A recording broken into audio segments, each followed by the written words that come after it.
ายดีสนิททุกคนมื้อนี้ก็ออกมาเลาะทงมื้อนี้ก็ออกมาเลาะเบิ่งเขาหน้าบ้าน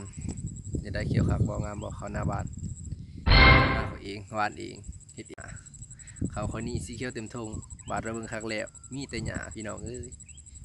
Okay. Yeah. จังซี่แลหน้าบ้านพี่น้องเอ้ย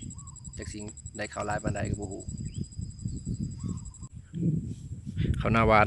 บ่งามปานใดมีแต่หญ้าแนวนี้แหละหน้าคนโสด